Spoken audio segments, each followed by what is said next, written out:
Hey movie buffs, welcome to our channel. Today we are going to narrate a movie named Curious Life of Benjamin Button. The film opens up with a tight close-up of a very old woman on her deathbed in the hospital. Clearly in pain, the old woman is struggling to speak and her daughter is at her bedside. The daughter has come to say goodbye to her mother, but their relationship seems strained.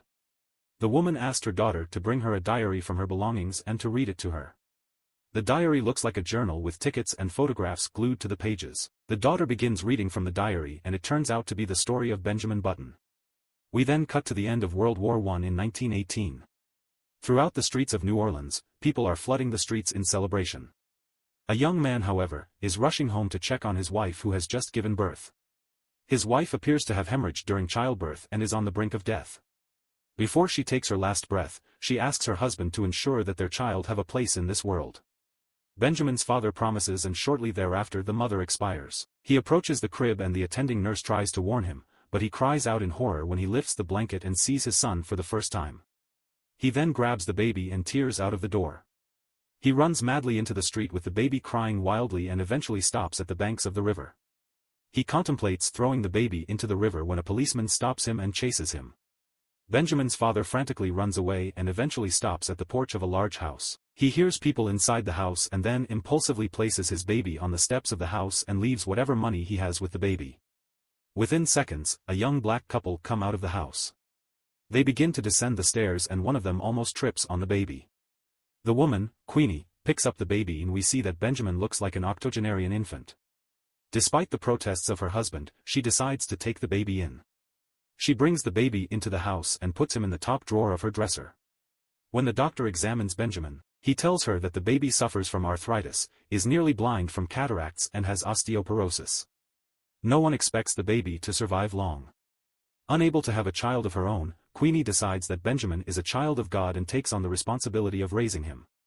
She names him Benjamin and introduces him to the elderly tenants of the house as her sister's child. The elderly tenants seem to be unfazed by Benjamin's unusual appearance.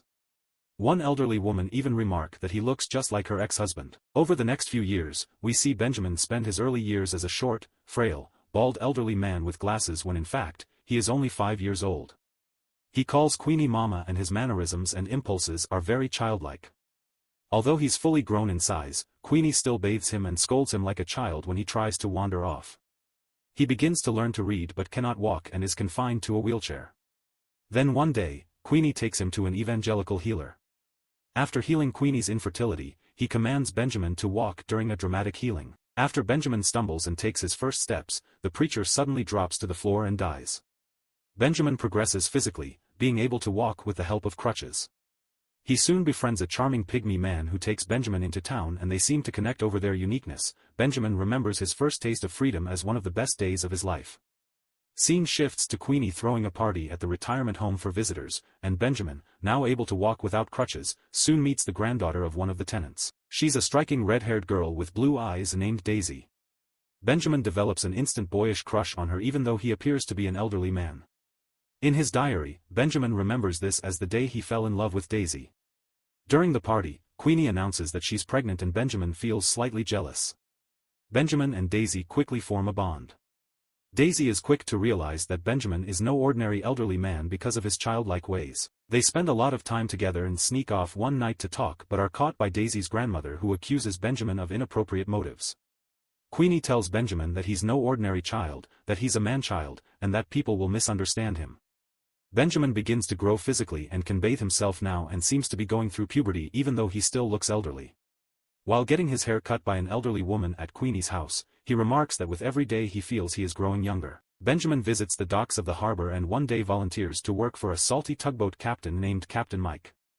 Despite his elderly appearance, Captain Mike agrees to take Benjamin on and we see Benjamin mostly scrubbing the decks and doing light work. This is all very exciting to Benjamin and the two quickly become friends. During the course of conversation, Captain Mike learns that Benjamin is still a virgin. Captain Mike decides to take Benjamin to a brothel to fix that. Although Benjamin's appearance creeps the prostitutes out, one sympathetic prostitute reluctantly agrees to sleep with him. With the sexual vigor of a teenager, Benjamin wears the prostitute out. As he's leaving, we see Benjamin's father exiting the brothel and he intuitively recognizes Benjamin as his son. Benjamin's father, Thomas Button, offers to give Benjamin a ride home in his fancy car. They stop at a bar for Benjamin's first drink. They drink and talk until the bar closes and then Tom drives Benjamin home. After Queenie chastises him for staying out late, Benjamin throws up from his first night of binge drinking. At about 17, Benjamin still looks like an older man but desires to leave home and work on Captain Mike's tugboat. Daisy is about 12 and makes Benjamin promise that he writes to her from wherever he travels to. While Benjamin travels from harbor to harbor on the tugboat, we watch Daisy grow up and train as a ballet dancer. During his travels, Benjamin befriends an unhappily married Englishwoman named Elizabeth at the hotel he lives in. They end up talking all night almost every night, and she tells Benjamin that she attempted to swim the English Channel when she was 19 but gave up before she could finish. She introduces Benjamin to the finer things in life like caviar and vodka and she tells him about the places he's never seen like Asia. They eventually start an affair and spend every night together. Benjamin writes to Daisy and tells her that he's fallen in love. Then, one night, Elizabeth disappears. Captain Mike announces to the crew that the Japanese have bombed Pearl Harbor and that he's contracted with the U.S. Navy to support the war effort. During war the tugboat soon catches the eye of the enemy submarine and the crew springs into action, heroically deciding to collide with the submarine and sink it. Gunners on both the tiny tugboat and the submarine exchange fire and ultimately, the tugboat maneuvers itself onto the submarine and sinks it. Captain Mike and several of the crew are wounded and die as a result. The scene shifts to returning to Queenie's house from the war. Benjamin now looks about 50. Daisy makes a surprise visit and she's about 20. She doesn't recognize Benjamin at first, but after a brief reunion, they decide to go out on a date. At dinner, Daisy talks incessantly about her passion, dancing, and Benjamin can't really get in a word edgewise. Their date ends at a romantic lake where Daisy attempts to seduce Benjamin by doing some impressive ballet moves and talking about her promiscuous life in the ballet company. Benjamin, however, refuses to sleep with Daisy and she leaves disappointed. Benjamin's father, Thomas Button, meets up with Benjamin again.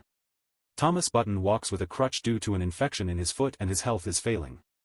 He invites Benjamin out to dinner and then shows him his button factory. He then reveals to Benjamin that he is his father and shows him pictures of their family. Benjamin has a hard time taking it all in, but eventually realizes that Thomas wants to reconcile with him before he dies. Thomas promises to leave Benjamin everything. Before Thomas dies, Benjamin takes him to the lake to watch the sunrise and both men are at peace with the past. Benjamin later comes to New York to see Daisy in a production of Carousel.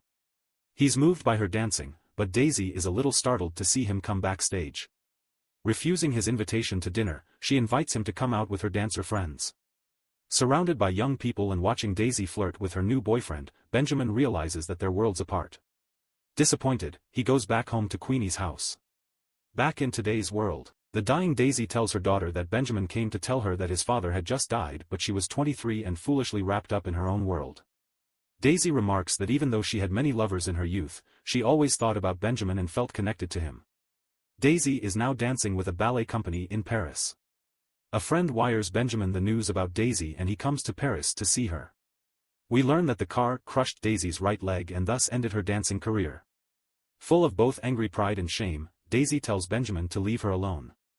He leaves, but as the diary reveals, Benjamin stays in Paris for a while to look out for Daisy.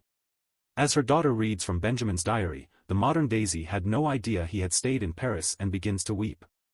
Although he was in love with Daisy, Benjamin reveals he slept with several women while in Paris. A few years later, Benjamin appears to be about 40 and we see him speeding on a motorcycle.